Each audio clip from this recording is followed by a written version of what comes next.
So, without further ado, let's get started. Our first panelist, Megan Foster, is currently studying to be a nurse and is a Leadership Education in Neurodevelopmental and Related Disabilities Program, or LEND, trainee. She's the mother of two, and I'm so grateful that she's here to share her story with us tonight. Thank you, Megan. Thanks, John. I really appreciate, you guys being willing to listen to our story. I think Susan Zimmerman was the first person who connected me and gave me a voice for the story that we have. So a lot of you heard my voice in that video. Xander is now 3 years old. And I think the most compelling part of our story was the beginning. Xander was diagnosed with Down syndrome after he was born. And when he was diagnosed, before he was diagnosed, the provider came in about 4 days after his birth and basically said, we're nearly 100% positive he has Down syndrome, which wasn't a huge surprise to my husband and I. We hadn't done any diagnostic testing or anything, but there were some clues throughout the prenatal period. And my husband was a para at a school for many years. So he has some significant experience with Down syndrome. And then I have an aunt who has adopted 5 individuals with Down syndrome over the years. And so we had some significant experience with Down syndrome before Xander came into our life. And because of that, we had a great, I think, framework within which to welcome him into our family. And I think as I saw the provider who was sharing this news, and she did share it as bad news, and she was crying. She had tears in her eyes. You could see that she had been distraught about sharing this with us. And a lot of the emotional work that we had done already to be okay and excited about welcoming Xander into our family, all of his chromosomes, all 47 of them. And it really started to undo that work that we had already done. And that was frustrating for my husband and I. In foil to that, I've had an incredible experience now with we're part of a Down syndrome clinic where the provider, when I first sat down with him, the first thing he asked me was, where do I work? And I said, why does that matter? And so I shared, and he asked my husband where he works, and he shared, and he was like, well, I have a question. Why aren't you hiring individuals with Down syndrome yet? And I was like, good question. Like, why aren't we? They have so much to contribute. And if I genuinely believe in the projection of my son's life to be something that is actually useful and valuable to this world, why am I not already advocating in those spaces for him? So now what I do is, or what that's launched me into, is a career in nursing. Hopefully in helping the families who are experiencing disability, especially with younger children, navigate the medical system, because I'm sure as many of you who do experience disability or are a family member of a person who experiences disability, you know that it's not super friendly to our kids, our friends, or to us ourselves. And so my hope is to be a nurse navigator and to advocate in those spaces for shifting the narrative of individuals with Down syndrome specifically, but all disability included, acknowledging their worth of life and what they bring to the table. So that's kind of my story. That's what Xander being born has led me to. And part of that is being part of the DDD. When I first heard that they were interested in doing education for medical providers, I decided that that was something I was on board for. I've done a lot of research now on some of the communicative techniques that providers have. And I've been surprised at the lack of training that they have specifically in delivering a diagnosis of a disability, a medical diagnosis. So I am interested in changing that. I want to see all doctors know how to do this well. So that's me. Thank you so much, Megan. Susan Zimmerman is currently working with the University of New Hampshire as a staff member on the University Center for Excellence in Disability and with New Hampshire, Maine, LEND. She's committed her professional career to making sure children and young adults with disabilities are seen as valuable and unique members of society. Susan, thank you so much for taking time out of your busy schedule. Thank you, John. It's really nice to be here. So I have a background in sociology. I also am a mom of 2 children. My eldest has Down syndrome and autism. And my younger son too has, he had what was termed developmental delay for a while. When he was an infant through, I don't know, 2nd grade, he had an IEP in school. And then he, for whatever reason, outgrew that. So I have the experience of a child with a known diagnosis and also a child with an unknown diagnosis. My younger son, there was never a label for what he experienced, and he experienced multiple delays, and we never really quite figured that all out. My sociological lens, I kind of look at things with you know, in some ways, there are a lot of benefits to receiving a diagnosis of disability. We have access to interventions, services, information and resources, support groups. There's a piece of knowing what is going on with our child. But the process we have also found is quite negative for a lot of people. And as a sociologist, I've thought about that and I've researched the history of the label of disability. And if we think about it, in that historical context, prior to the 1940s, babies born with disabilities were seen as nature's mistakes, or as defective or grotesque. And these were the labels that influenced policies that focused on segregating people with disabilities from schools and from their own communities.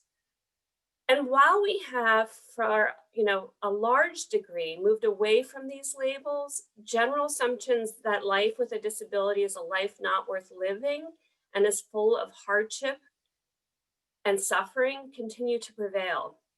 These assumptions infiltrate all aspects of society, including the ways in which diagnoses of disabilities are conveyed to families. My interest and my personal experience and my educational background a few years ago brought me to wanting to write a book on mothers' experiences raising children with disabilities, to show the ways in which these moms negotiate, manage, and approach their daily lives within the context of perpetual uncertainty for their children's medical and social futures. And one of the findings of this research resonates with what many parents have reported to ABLE New Hampshire and other disability groups in New Hampshire. Their stories about the diagnosis process were fraught with negative terms used to describe their child's life outcomes, as well as pessimistic predictions of hardship and burden for their own futures. I have endless stories to tell you if I had the time about these experiences, but I just want to share a little snippet of one of them. Anna was one of the moms that I interviewed, and this is her reflection after her 11-month-old daughter, Jenny, was diagnosed with Angelman syndrome. She said to me, "I remember distinctly when they told me about her diagnosis, and they were telling me all the science behind it. Their view of people with Angelman syndrome was very bleak. The information out there was absolutely horrific. It portrayed people having Angelman syndrome as not being able to be participants in their own lives, in schools, and in their own communities. It never showed anything positive about it. I remember sitting there crying because I thought, there has to be more that I can do for my daughter than this. This is not going to be her life." And incidentally, Jenny is now living a very full and active life. She attends the public middle school where she is completely included in the general ed classroom. She has many friends and participates in several extracurricular activities, including cheerleading, and has become an absolute pro at using her assistive technology in order to communicate. So in contrast to Anna's story, I actually had a different experience with my son Oliver when he was prenatally diagnosed with Down syndrome. In retrospect, some of the things could have been handled differently. For instance, when I did find out that when I did receive that news, I was home alone. I received a phone call from the genetics counselor. My husband was away. He was away for a good month. He was doing a rotation. He was in medical school in a town in northern New Hampshire. So I was all by myself, and I received the news that my infant had Down syndrome after an amniocentesis. And so it was shocking, and I was alone, and I had no supports around me at that time. And I just remember kind of curling up into a ball and just thinking, not being able to handle that information alone. So that certainly is one thing I would have changed. But to the counselor's credit, what she did do, she put me and my husband in touch with a father of an adult child with Down syndrome. And this dad also happened to be a developmental pediatrician and had so many layers of knowledge about the diagnosis on both professional and personal levels. After 2 hours of drilling him with questions about his daughter and their family life, my own personal narrative shifted. I had come into that meeting with fear and uncertainty about my unborn child's future and quality of life, but I left the meeting with a newfound hope and excitement about the endless possibilities for my son.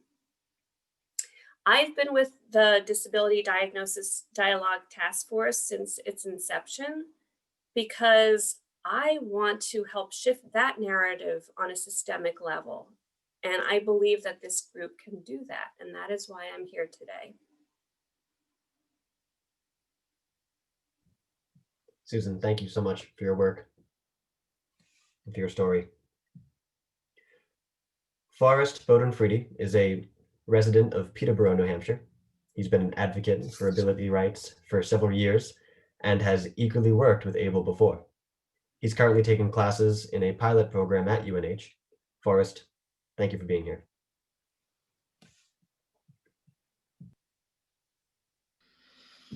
Thank you.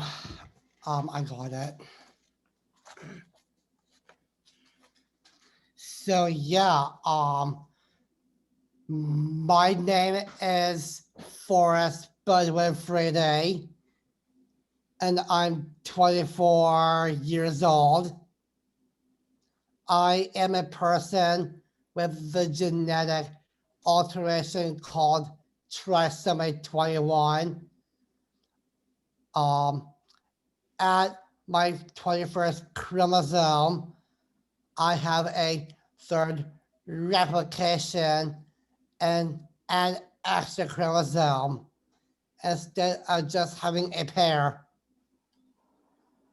This means I'm more human than you. I'm an evolutionary step up, but we will get back to that. While things have changed since I was born, they haven't changed enough. Genetic testing for people like me leads to nearly 7 out of 10 people like me to not have a chance at life. Why do important people like medical professionals participate in the dumb messages that say life with genetic alterations are somehow less worthy to be lived? We must change all the negative stories and misconceptions about life with trisomy 21. I have a great life. I am kind, funny, a musician, and smart. I have earned 11 college credits. I'm more like you than different. I am so much more than this one little extra chromosome. Life for people with trisomy 21 has really improved since we stopped walking us away at places like Laconia State School. I graduated with a real diploma. I live on my own independently in an apartment. Work, although not right now during COVID. I did not actually sing in the church choir. Church is canceled because of COVID. When my parents first took me to a geneticist, I told that he said that I would never learn to read, got that wrong, would not graduate from high school, got that wrong, and basically not really able to have a meaningful work, got that wrong as well. I can't imagine what my life would be like if my parents had believed the doctor. My mother didn't bring me back to another specialist until she fully vetted Dr. Cooley 3 years later. My family always presumed I could do anything and made sure I was always treated that way. What happens to young children like me when their doctor paints a future with a whole set of very low expectations and they believe the doctor because people are supposed to trust their doctor's knowledge? Why are we eliminating so many people like me? This is discriminatory. Healthcare professionals tell women a test to tell them or let them know if the fetus has an extra chromosome like mine, so she can avoid the extra work or burden. When are we going to develop a genetic test associated to find markers for murder or drug addiction or for rapists? Potential parents have no idea what source of extra work life with a child brings. People have no real knowledge of what the future life of any person will be like. I'm told people with trisomy 21 have zero history of becoming drug dealers, murderers, rapists, or the sorts of people who destroy the environment. I'm telling you, people with an extra chromosome are an evolutionary step up. Healthcare providers discussing possible life outcomes to new families encounter trisomy 21 might want to focus on the strengths, talents, and gifts embedded in a life with tiny extra chromosome. I'm more human, not less. Most importantly, I am a man. How's that for a message to describe trisomy 21?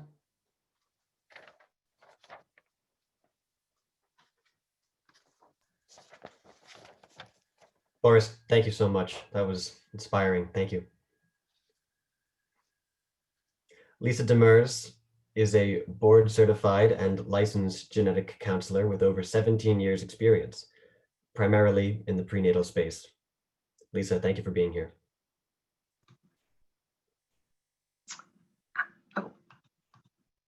Hi, everyone. Thanks for having me. That's a hard act to follow. And so I was asked tonight to present as a representative from the clinical side of the story. And to be completely honest and vulnerable, because that is the goal of this conversation tonight, it is a little bit overwhelming to sit with this audience knowing that there may be one or more who have a sense of animosity towards the medical community because of negative personal experiences. But important conversations don't always feel good. And as I tell my kids, the right thing to do is often not the easy thing to do. So despite the discomfort, I'm here and I am present, and I am deeply, deeply thankful to be part of the conversation. I do also feel obligated to say that while I may represent the clinical point of view, my opinions here are my own and may not represent any other clinician, but certainly not all clinicians. So I am a genetic counselor. It's my training, it's my career, but it's also my identity. I chose this profession to help families through their specific nuanced genetic journeys. And sometimes these journeys include reassuring testing, and sometimes the journeys include premature goodbyes or unexpected hellos. And along the way, I have learned that no matter how much training or how many times you deliver a known or an unknown diagnosis or a suspected diagnosis, it doesn't always go well. Even the most prepared provider can have a bad day or a bad interaction, and that goes, I think, for everyone. But There are certainly a few things a provider can do to optimize the conversation, and I've kind of combined my thoughts to think into 4 specific steps for when delivering news. And I'm going to say news with a capital N, because it certainly can be any sort of medical information distribution. So first, I think calibration is important. So the provider needs to do a mental check about any internal bias. I'm a firm believer that bias is not a bad thing as long as it's kept in check. As providers, we also need to calibrate our presentation of information based on the family in front of us. This is best done through multiple conversations over the course of a medical relationship, but sometimes that's not possible. I think open-ended questions about baseline knowledge, opinions, and experiences can go really a long way in understanding the mindset of our patients. Next, I think there's importance on a foundation. So when discussing a new diagnosis or a suspected diagnosis, the foundation needs to be set firmly. And I am an advocate of clearly but succinctly stating what we know right away, using appropriate and factual language. I think the only emotions at this time should be somewhere in that spectrum of humility and genuine caring and empathy.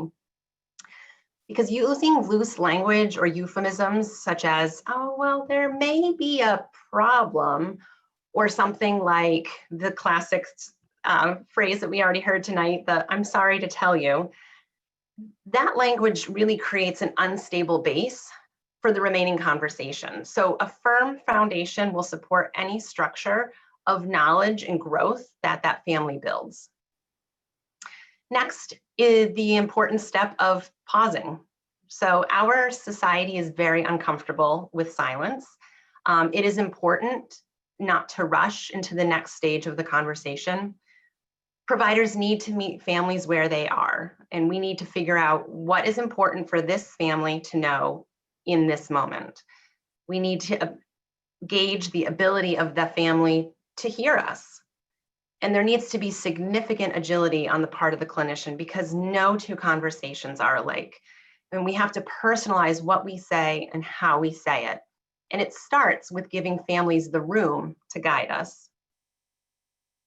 And then finally, support. So we've heard a little bit about this already. Providers need to be an ally for the families. Clinicians should be the source of accurate information about the medical condition, and they should be able to walk with the family as their path unfolds. I think one of the most difficult roles to assume on this journey is the one that I like to call the challenger. Stay with me here because it's a good thing. A thoughtful provider will sometimes have to present opposing views so that families can be confident in their choices. For example, if a family were to choose an experimental drug therapy for their child, a provider could ask the family to envision what it might feel like if the child experienced significant side effects or if the treatment didn't work. And in that situation, the provider isn't offering an opinion on the choice made by the family, but wants to ensure that they're informed. And this, while it may not always seem like it, this is a significant form of support that providers can offer. Now, there are significant barriers to what I've outlined. A big one is time. There is tremendous pressure on providers to see more patients in less time. Luckily, genetic counselors are not usually subjected to quotas, although pressure from payers is growing. Medicine is a business, even if we wish it wasn't. But the good news is that compassion is free and it should be applied liberally. Another barrier is the pressure of knowledge. It's estimated that the time it takes to double our knowledge of medicine is 74 days. Meaning that if we compiled everything we know about medicine right now, there will be twice that amount 74 days from now. So it's literally impossible to keep up with medical advances. Digital solutions are being developed to help in this area, and medical education is being adapted to help future providers be knowledgeable but resourceful. Providers need to be comfortable saying, I don't know, let me find out. And patients need to be okay with hearing that. A third barrier, unfortunately, to bring it up is the threat of litigation. It is the provider's legal and ethical responsibility to ensure that families know and understand options to patients when it comes to diagnosis and to management. So what may sound like opposition or pressure might just be the provider being blatant or obvious about the options that are being presented or about the decisions that are being made. And some providers can do this better than others, and there's room for improvement, I think, for everyone. So I think the path to better disability diagnosis discussions starts with more understanding and more kindness on both sides. Providers need to more fully understand the diagnosis and the family receiving it, and the family can assist by being open to hearing more. Both parties have the same goal, and working together as allies can be part of a beautiful story. Thank you. Lisa, thank you so much for your expertise and your candor. You're absolutely right. We're not here to antagonize one person or another. We're here to bring people together. So thank you again. Lisa Stedman lives in Troy, New Hampshire. Before receiving her son's Down syndrome diagnosis in 2010, she had very little experience with disability in her own life. What she heard in the early stages of diagnosis shaped her pregnancy experience and expectations for her son's future. Lisa, thank you for being here and for sharing your story. Thanks, John. So I want to say, Lisa, that the most compelling thing that you just said, you talked about the threat of litigation, and that changes a little about what I wanted to express tonight, because it adds some perspective about why what happened to me may have taken place. So I have a long story about what happened to my son. It's like I have pages typed, and I'm not going to talk about all of that. I'm not going to say what it was exactly that happened from day to day when Max was diagnosed. But I want to express to professionals that when you speak to parents about disability, it could very well be their very first exposure to the concept of disability. I really didn't have many people in my life who had a disability. And as a parent, all pregnancies are appreciated and enjoyed, not all, but most. And you really start to imagine that child and like you're the bigger brother and the little brother having like a football team and like all of the stuff that the kiddos are going to do together. You start to have those dreams. When you receive a diagnosis, parents mourn. They do, and that's okay. I did, and there's no shame in that, because there are dreams and imaginations that just will not come true. But you don't know to the extent will they not come true. It's sort of how much should you hope and dream? The professionals who deliver a diagnosis to you help you to decide how much should you hope and dream for this child. This morning I was reading Our Daily Bread. It's just appropriate. This is not a religious thing, but what happened with Job is that a lot of people who read the Bible or understand the story of Job is that he was very distraught. He lost his 10 children. He lost his income. He lost a lot. He had boils on his body. He was one of the most miserable human beings on the face of the earth. And friends from distant lands heard about this. And they came and they sat on the ground with Job for 7 days and 7 nights. And they said nothing, because they saw the depth of his suffering. And this is what some professionals don't understand, is that parents don't want to know how to make it better. Parents don't want to know how to end it. They just want someone to let them know what options they have. Well, not all of the options, but just to know that there's time, and to come alongside those who are grieving and suffering. Just sit with them. Being quiet is okay. It's that pause that Lisa talked about. It's hard, but it's important. So professionals have a couple of opportunities to do this. There's that opportunity that happens with pre-diagnosis. When you're sending somebody for testing, something's just not quite right. And you don't know how to tell them something's not quite right, but here are the things that it might be. and be prepared for these things that it might be. But everyone's going to go home and Google that. They're going to look it up. They're going to try to figure it out for themselves. And these feelings that they have when they're Googling and they're looking things up are, they're all really influenced by the person who told them this is what it might be. Did they tell them that in like a disappointed spirit, or in a spirit of, let's just wait and find out, or this is how people live their lives like that? Or was it just factual? Hopefully it was just factual, right? Because, they're going home, they're Googling, they're going to find their own information. Then the second time that you have an opportunity to talk to parents about something like this is when they receive the actual diagnosis. That's the part that was hard for me and my husband, because we received our actual diagnosis and the word termination came up. We weren't ready for that. Didn't feel good. I felt resilient and ready because I'd done my Googling like people do. Other families are going to feel vulnerable. They're going to listen to what you say. They're going to listen carefully.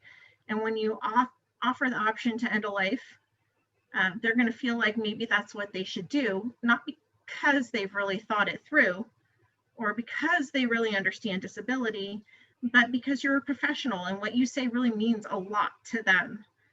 And they're going to take your advice. They might do what you say. And your intent is not to inadvertently end a life that could have value. I know that. This isn't a conservative or religious message. I know I mentioned the Bible and Job. It's not that at all. It's a perspective from a parent who really loved her unborn child, Maxwell. His name was Maxwell. He had a face. I'd seen his ultrasounds. I could feel him in my body. My family loved him. And this was before the diagnosis. I'm urging providers not to say the word termination. We heard it 3 times. By the 3rd time, we were very angry because it hurt and we just were tired of hearing it. People know what their options are. I think they do. I mean, maybe say, if you have to say termination for liability reasons, Lisa, I know you said litigation. If you have to say that once, okay. 3 times, it's unnecessary and it's hurtful. And it really sets the family up to feel like this life could be harder than it really should be. So what I wish I would have heard is that, you have a wide range of options. You're not alone. You have peers. There are lots of others. This is how you find them. I'm going to tell you exactly who to call. And that's what I wanted. That's my story.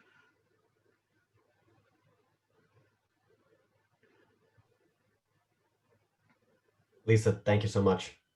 And thank you to all of our panelists for your bravery and for sharing your stories and your experience. I'd like to now open the conversation up to audience. If you have a question or a comment, or if you'd like to share your own story, please feel free to raise your hand. If you don't have your video on, you can send something in the chat box.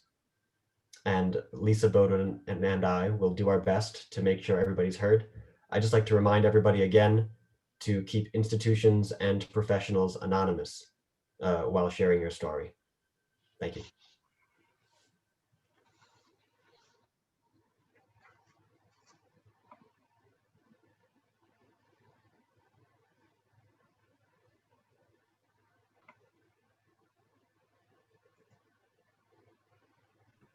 I see that Tamara put her hand up. Tamahana. Tamanaha. Yes.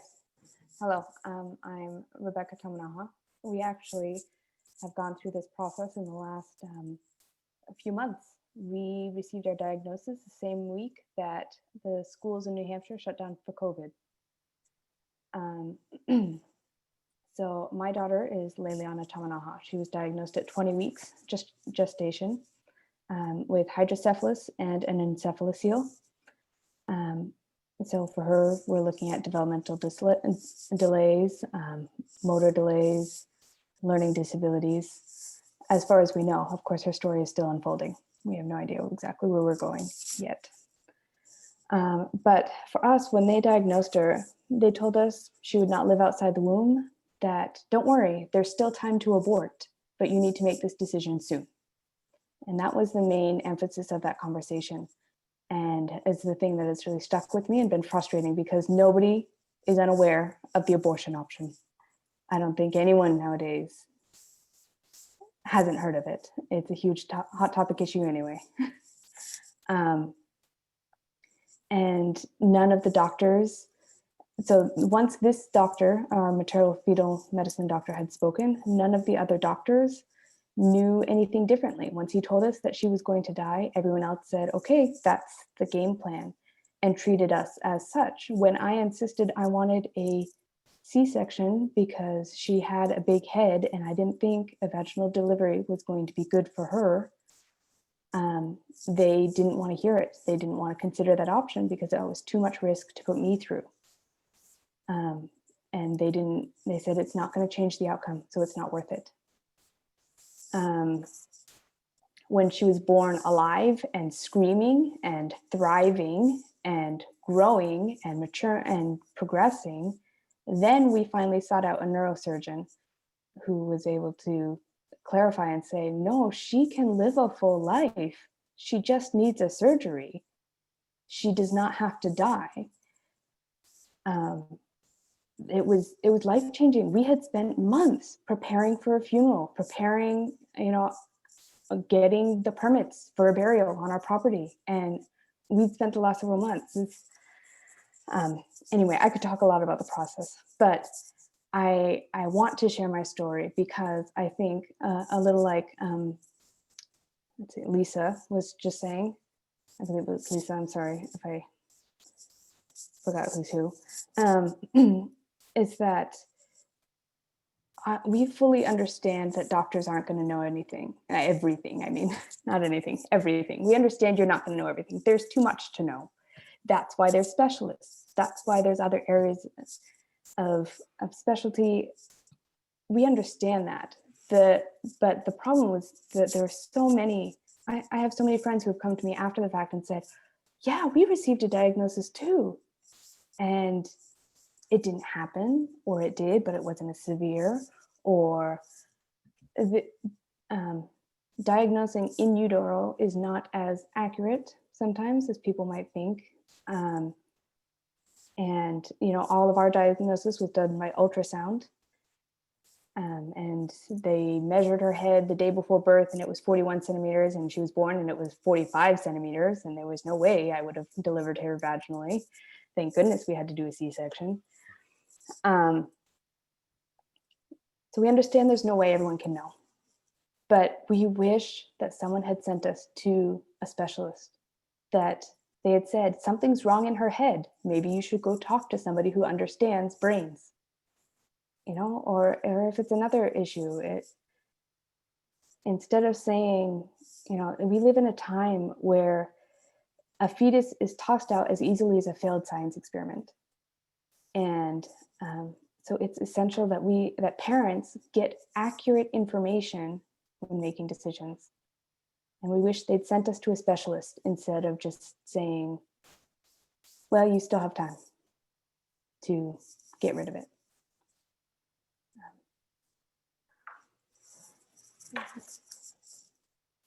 Rebecca, that is such an unbelievable story.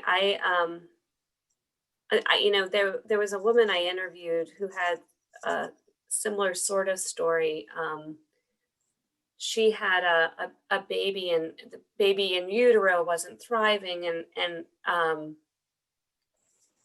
there were all kinds of diagnoses floating about, and she was offered termination, and the baby ended up having, and did not, in utero, did not test positive for Down syndrome, but the baby only had Down syndrome. And, they were, it just reminded me of that story. but on a different level too, what I'm thinking is something that Lisa Deemers brought up as well, is that it's this whole concept of medical uncertainty, and as a culture,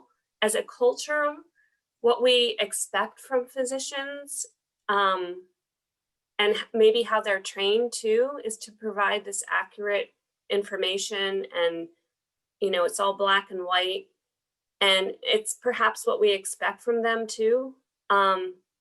It's just I think it's a big theme that runs throughout our discussions here, is what do we do with medical uncertainty? And how do we as a culture see medical uncertainty? How are physicians trained to deal with medical uncertainty? How do we as patients, as family members, receive uncertain news? Just some thoughts. Rebecca, thank you again so much for your story. And Susan, thank you. We've got another hand up from, I'm sorry, Dio. Hi, Deo Dene. Deo. Hi. Thank you all so much for sharing. This is not an easy thing. I have a son who was diagnosed with spinal muscular atrophy, which is a degenerative neuromuscular disorder, when he was a little over a year. And it took a very long time. Actually, he was diagnosed on the early side. A lot of folks don't find out until 18 months or so. And this was about 5 years ago. So after he was diagnosed, he was enrolled in a clinical trial, has been doing really well. And subsequently, we've actually had 3 treatments approved by the FDA in the last few years. It's been an incredible journey. And we've been part of that as this clinical trial.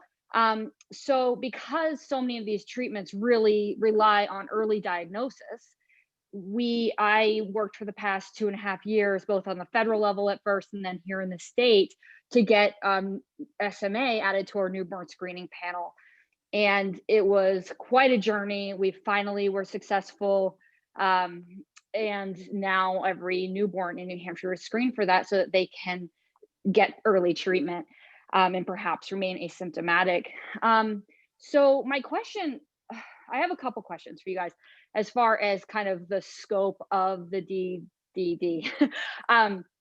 My first one is, one of the issues we ran into was that there was the Newborn Screening Advisory Council seemed to struggle with the fact that there are a lack of pediatric genetic specialists in New Hampshire. And so if these babies are being diagnosed with a new condition, what happens then? And we didn't have our network, we didn't have the network adequacy. That may not be the right term, but we didn't have kind of the specialists in place to handle a new condition. And so that was part of the discussion. And I'm curious if this group is working at all on that issue. And then once we actually do have the numbers that we need in the profession, training them to interact with families well at this very intense time. And the second question I have is, let's see, I was writing things down. Wondering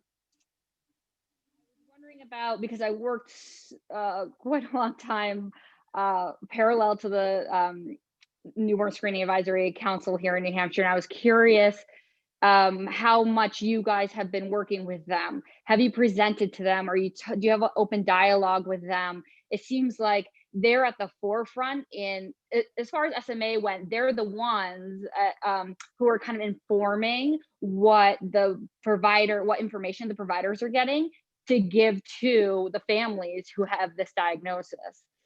And so it seems like that's a very powerful place to intercede and make sure that information is family driven and directed, and that the connections between families are made and are part of that. So just a couple questions for you guys around the scope of this. Sure. Deo Dene, who is the they that you were referring? I missed who you. Sure.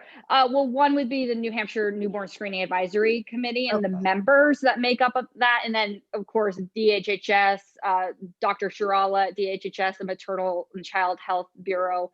I'm probably getting all the names wrong, but those folks who are actually providing the information to the providers interacting with the families. Sure. So to answer your question, the DDD, we call it D cubed. D cubed because it's just too long a title, but we couldn't find anything else that was welcoming a title for this task force. So D cubed recognizes that there is not an adequate network in New Hampshire. Specialists are generally hard to come by to begin with, and maternal fetal medicine docs and other geneticists and others there. It's hard to find people to come and stay in New Hampshire and to meet our needs. So we recognize that.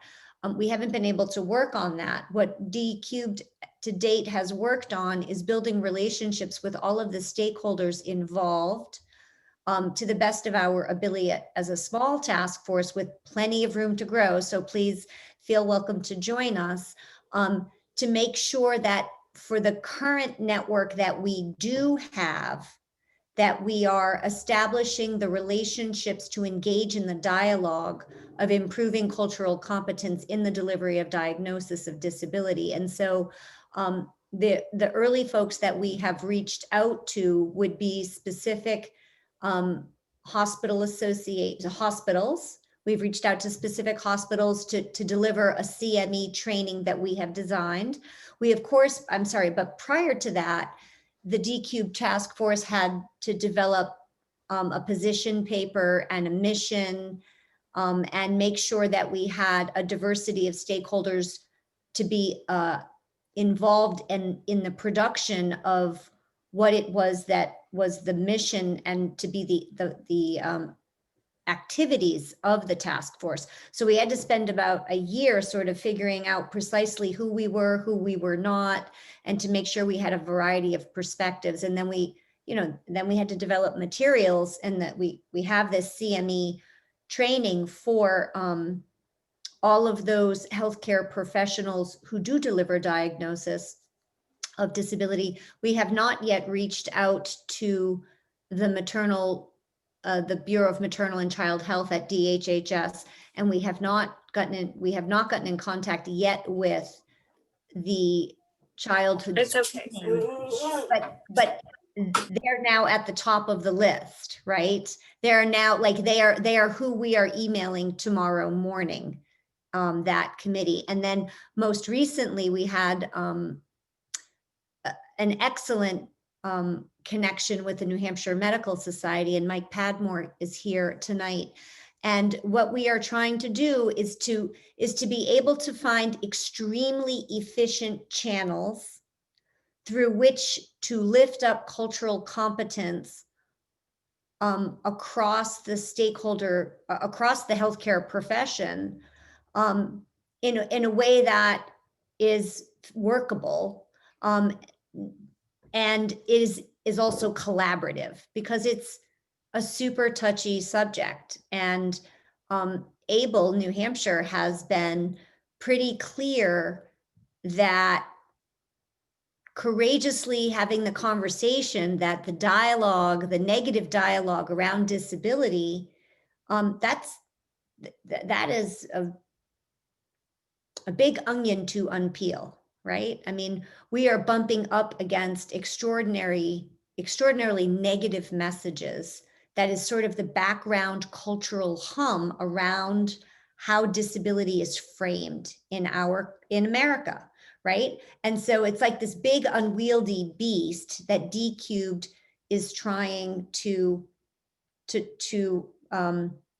take down. But really what to whittle it down to something simple is, we are asking healthcare providers who deliver diagnosis of disability to engage in more neutral dialogue, to make sure that families first entering their journey with disability are getting the resources in way on the diagnosis that they're receiving. And I'd like Mike to be able to have a few minutes if you'd like, Mike. Sure, and John said that there was a question on Facebook too. So if you'd like to go to that question, please feel free. But I would love to chime in and just say, thank everyone for sharing their stories tonight. John, Lisa, and I really, I think over the last about 6 months or so, have had a chance to kind of talk a little bit more about this issue. And what I've been trying to do is try to identify some doctors within our leadership, and then we work really closely with a number of the different specialty organizations in the state, the Pediatric Society being one of them, and Dr. Eric Schessler from Dartmouth Hitchcock, and a couple other folks from their board were actually hoping to join us tonight, but just had some conflicts tonight. But I think from the conversation that Lisa, myself, and John had with Dr. Schessler, a few months ago, I think we all came away really encouraged, and I think Dr. Schessler, had some really good feedback. And I think one of the things that he brought up was just having a really strong mentorship. And he indicated that during his residency, he really received that from folks that he was working for, but certainly also understood that there were doctors out there that weren't practicing, those same good practices. So, I think Lisa brought up, CME, and I think that, that is, I think education certainly is probably the root of this. And we are certainly one of the organizations that, helps disseminate that information. We're actually coming up to CME review time right about now, where everyone's trying to do that as much as possible. So we're always trying to figure out, what are different programs and curriculum that we can offer to docs that's really relevant to them, and maybe where they're always searching for these things, but we want to make it as easy as possible for them. And I think if that's something that we can offer and really try to promote within the physician community in the state, I'd really hope that we'd get some buy-in from that. And I think specifically if Dr. Schessler, who he is also the president of the New Hampshire Pediatric Society, with his buy-in and a number of the folks that are on the board, and I certainly think the entire board would be really supportive of this, is trying to engage their community.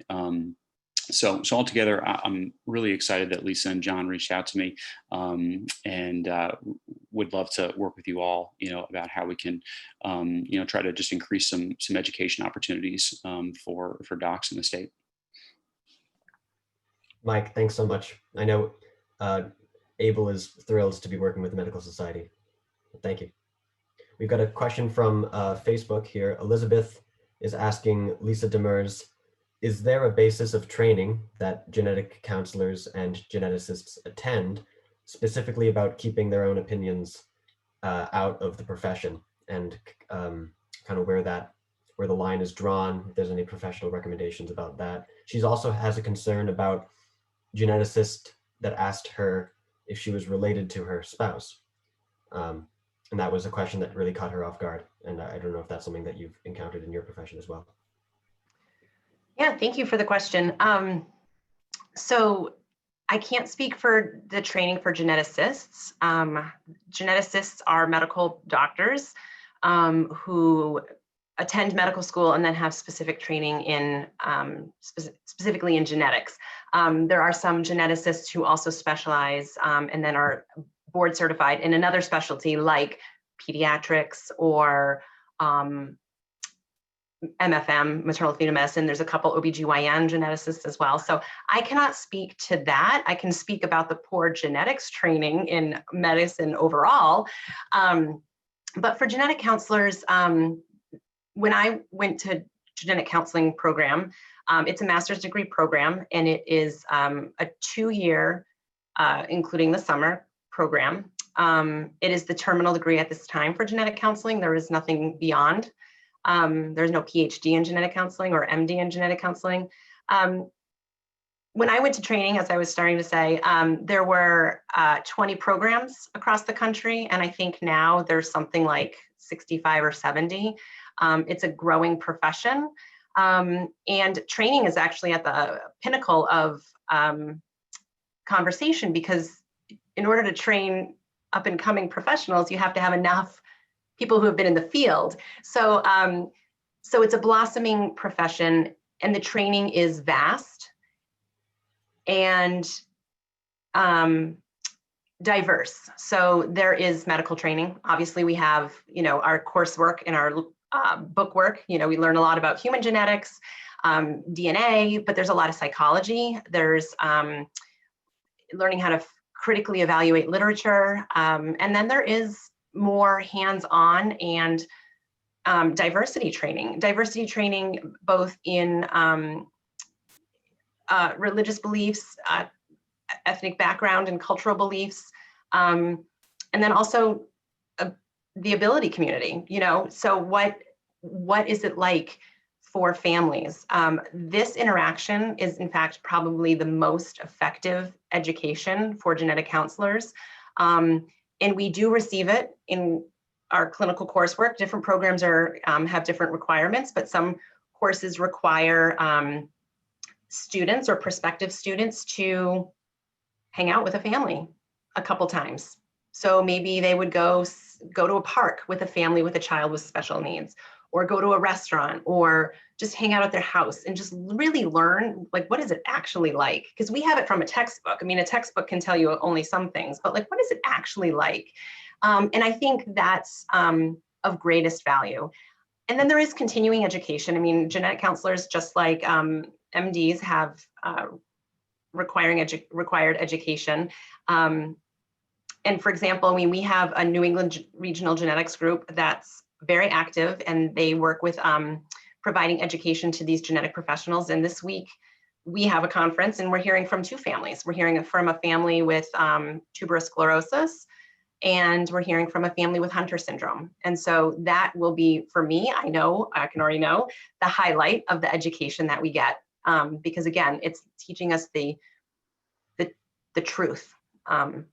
So I'm not sure if I answered the question, or I kind of just went off a little bit about the expanse of the training. Could it be better? Probably. But there are courses also in delivering news, delivering a diagnosis, delivering an unknown diagnosis, because those are a little bit different. Whether it's when the baby is in front of you, or a child's in front of you, or an adult is in front of you, or is it in utero? I mean, every scenario is very different and calls on different skill sets. And so those are practiced both with actual patients. Unfortunately, I mean, I hate to say we practice on patients, but there is that clinical training. But we also practice with role plays and training in the classroom as well. Thank you, Lisa. Thank you, Elizabeth, for the question.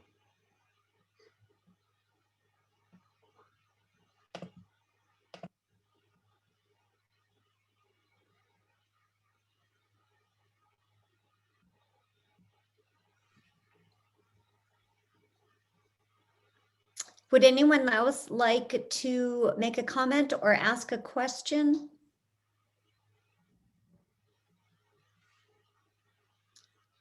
Sure. AB. Hi, sorry, it's Anastasia Barr. Nice to meet you all. I just wanted to say that first of all, I'm new to this group. And I registered for this because I was very interested, because I've had no one to talk about what I went through with our experience. And so just hearing from all of you tonight just made me feel very included, and that I'm really not alone in the state of New Hampshire dealing with all this. Of course, I know there's many, many other parents, but like just having the same exact experience really shook me tonight. So I just want to thank you all for your stories. My son, who's sitting in the other room, hopefully watching TV and being okay, is 6 years old, and he was diagnosed in utero at 20 weeks. He has Dandy-Walker malformation, Joubert syndrome, and other relational disorders, hydrocephalus. Oh my gosh, there's many, many other anomalies that he has.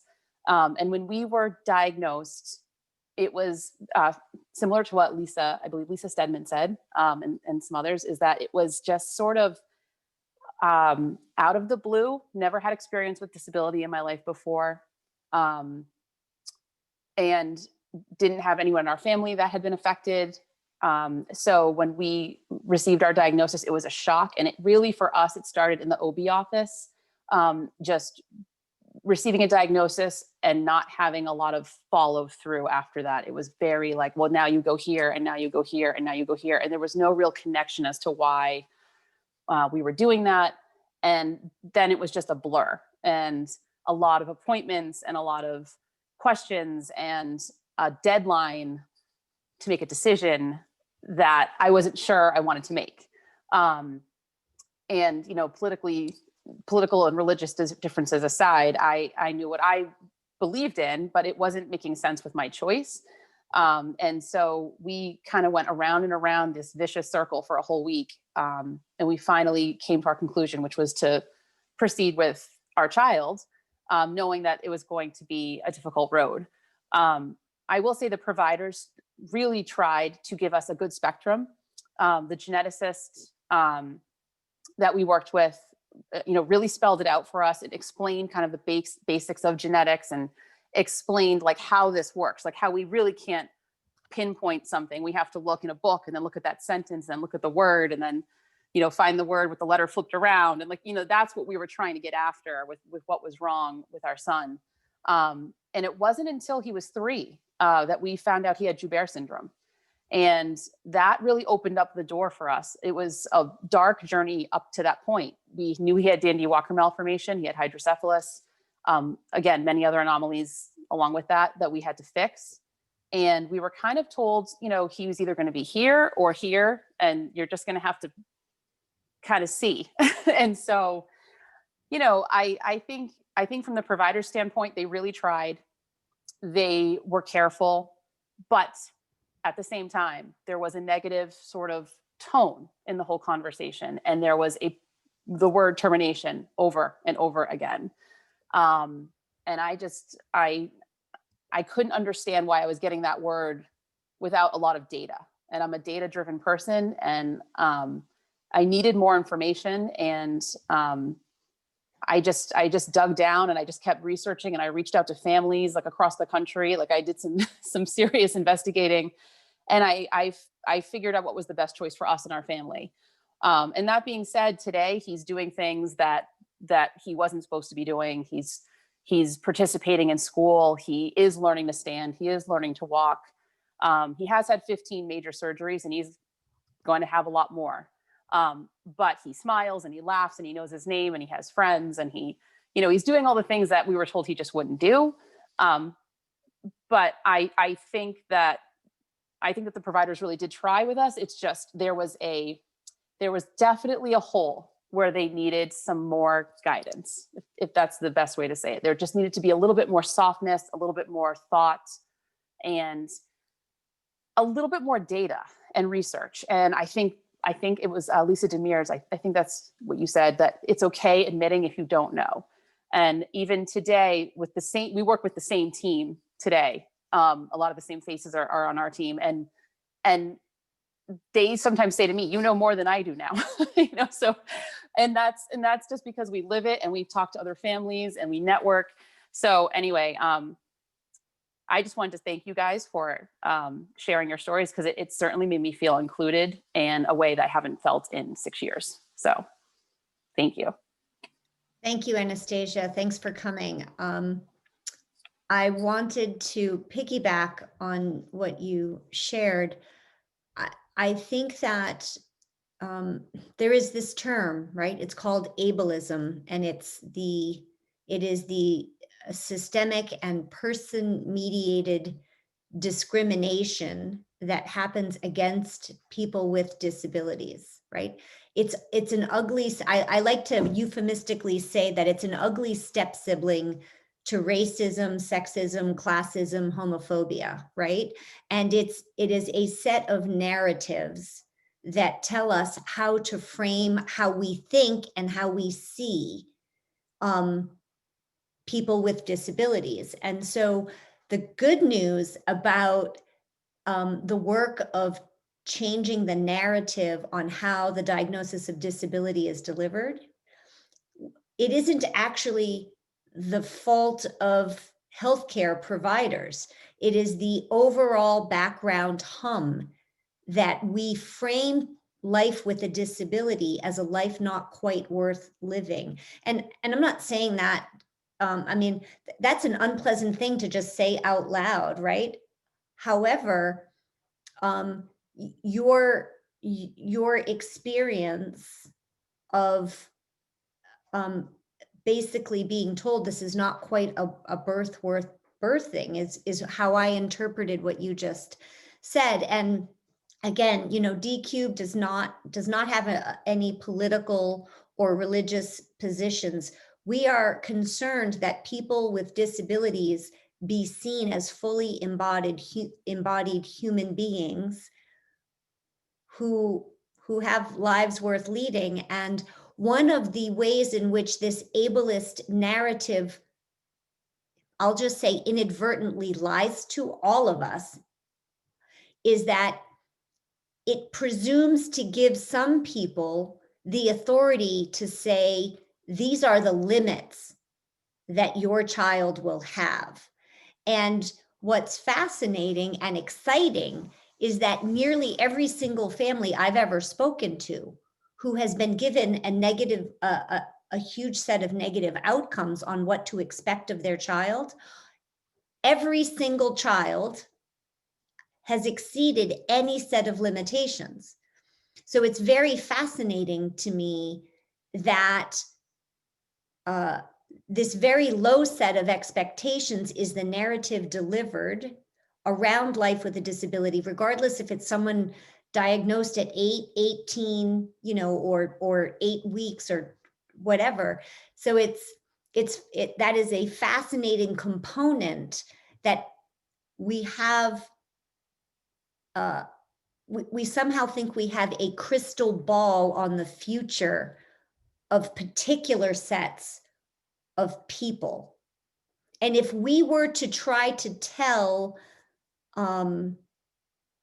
if there were, say, a gene for gender or sexuality, and we started trying to deliver a narrative on the LGBTQ community, I imagine that the LGBTQ community would pretty quickly extinguish that kind of a conversation happening with pregnant parents, right? Because you just can't simply know what somebody's future life is going to be like. It's just, we don't have perfect information. None of us has perfect information on what somebody's life is going to be like. I think to piggyback on you, Lisa, I think that was one of the, I'm kind of reflecting back on when, after I received the diagnosis for Oliver, being in the room with the genetics counselor and her giving me information on what the trajectories were for children and adults with Down syndrome, and her reiterating, these are just what, this is just what the data say. You don't know, if you had a child without Down syndrome, you still don't know. You don't know, and there's nothing we know, really. There's so many things can happen in a lifetime, whether it's illness, accidents, whatever, you always don't know. And so, yes, there may be some predictors of different things for Down syndrome and other diagnoses, but I don't know. I that was a very important message she gave to me.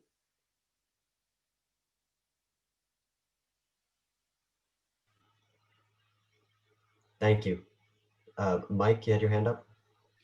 Yeah, I just wanted to say, I was kind of thinking back to the conversation that Lisa, John, and Dr. Sheshla and I had, and thinking about, as much as I, when I was talking before, was talking about CME and how we can just provide educational opportunities. I do think that, a lot of this is really can be best helped by working within the different leaderships within the different health systems that are around the state.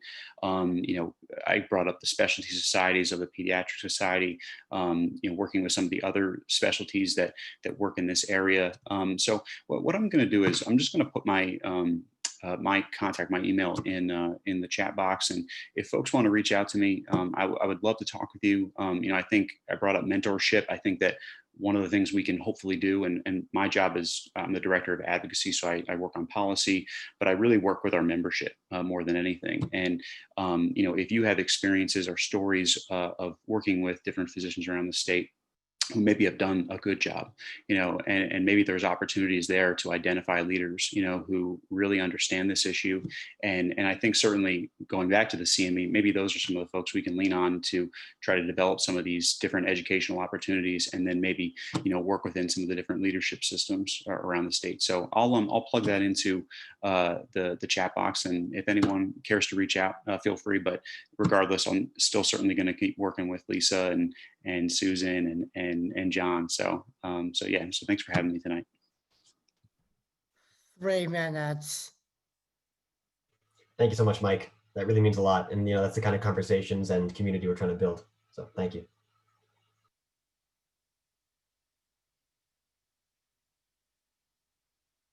It's time. I do think it's time to round things out.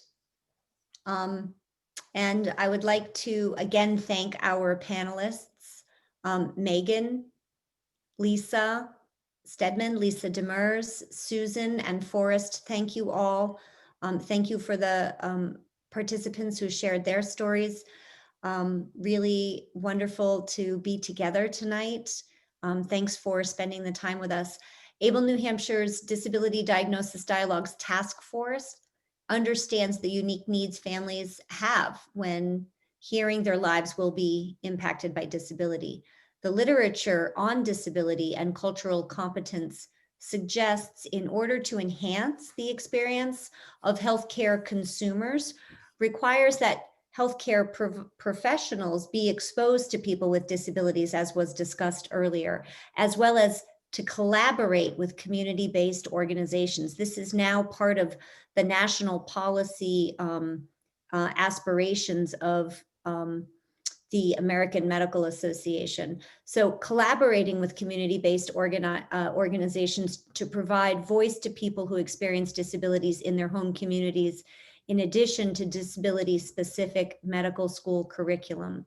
The task force aims to collaborate with medical teams to present a more balanced and accurate narrative about life with a disability.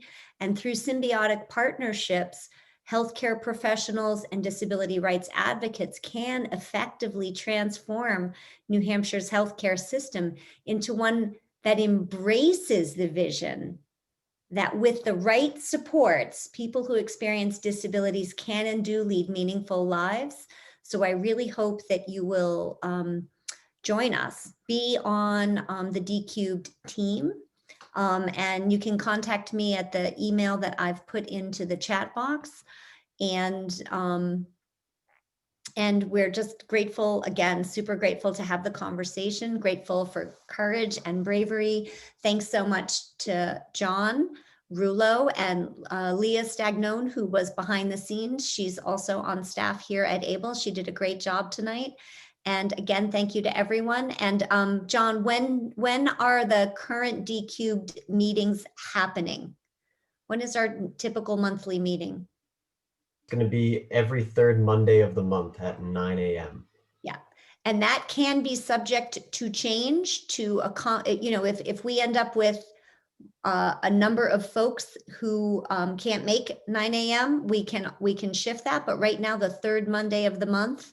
And you can go to ablenh.org, our website, and click on the D-Cubed page to learn a little bit more about us. And again, thanks everyone.